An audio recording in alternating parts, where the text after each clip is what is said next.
Sedanachi milliy brendining tabiiy mahsuloti Prostamix 13 giyohdan tayyorlangan va u immunitetni mustahkamlaydi, ikkilamchi bepushtlikda yordam beradi, prostata bezini sog'lomlashtiradi, shuningdek peshob ushlab tura olmaslik kabi erkaklarda ko'p uchraydigan muammolarni bartaraf etadi. Turfa olam sizga faqat sinalganini tavsiya qiladi. Hoziroq buyurtma berish uchun 55 kodi bilan 513 99 99 raqamiga qo'ng'iroq qiling.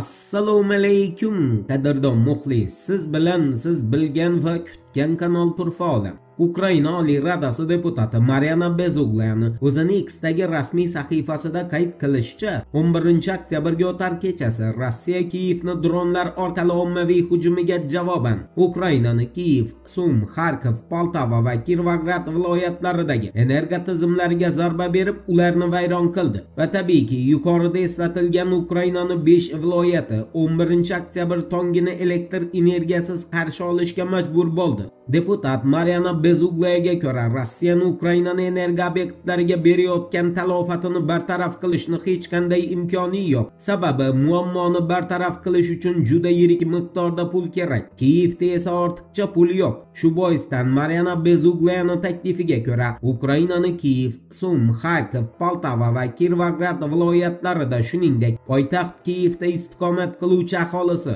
imkon borida bahorgacha qishloqlarga ko'chib o'tish kerak. Poytaxt Kiyevliklar esa deputat Mariana Bezuglaga ko'ra poytaxtdan uzoqqa ketishi shart. Negaki Rossiyani bundan keyingi asosiy nishoni Kiyevga qaratiladi. Bunga esa o'z navbatida Ukraina armiyasini har kuni tunda Rossiyaning ichkarisidagi infratuzilmalarga dronlar orqali berayotgan zarbalari sabab bo'lib xizmat qiladi. Eshitmaganlar uchun eslatma. Ukrainadan oldin o'z aholisini ko'chirishga Boltiq bo'yi davlatlari kirishdi. Qanday qilib va nima uchun degan savolga esa Focus agentligi javob beradi. E'tiborli bo'ling. Focus agentligining xabar berishicha, 10-oktyabr kuni Litva tashqi ishlar vaziri Kęstutis Budrys Boltiq bo'yi davlatlarini Rossiya hujum qilgan paytda o'z aholisini evakuatsiya qilish rejasini e'lon qilgan. Unga ko'ra, Rossiya ertami-indinmi NATOning qo'shini joylashgani sabab Boltiq bo'yi davlatlariga hujum qiladi va shu hujum boshlangan paytda Estoniya 140 ming nafar kishini, Latviya 190 ming nafar kishini, Litva esa 300 mingga yaqin o'z aholisini xavfsiz hududga ko'chiradi. Litva tashqi ishlar vaziri Kęstutis Budrysga ko'ra, Boltiq bo'yi davlatlari buning uchun aholiga keyin zarur bo'ladigan bolalar bog'chalari, maktablar, cherkovlar va hatto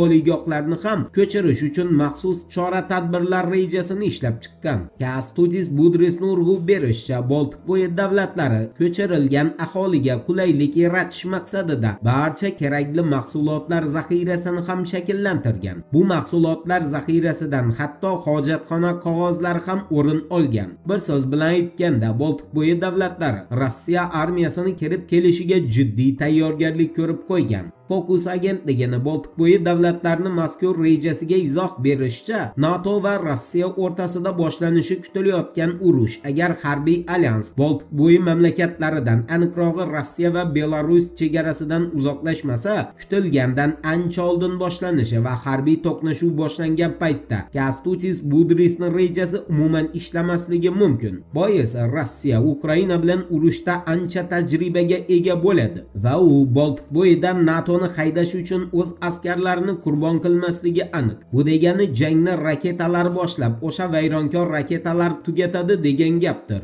Endi Nobelni Trampga berilmaganiga Putin va Lukashenkoning munosabatiga to'xtalamiz. Diqqat bilan eshiting. Putinning o'z bayonotida aytishicha, Nobel qo'mitasi ancha yillardan buyon tinchlik uchun Nobelni yer sayyorasidagi tinchlikka umuman aloqasi bo'lmagan kishilarga berib kelmoqda. Bunga oddiy misol sifatida Afg'onistonda chegara bilmas shifokorlar brigadasini qirib tashlagan Qo'shma Shtatlarning prezidenti Barak Obamani Nobel mukofotiga loyiq topilganini aytish mumkin.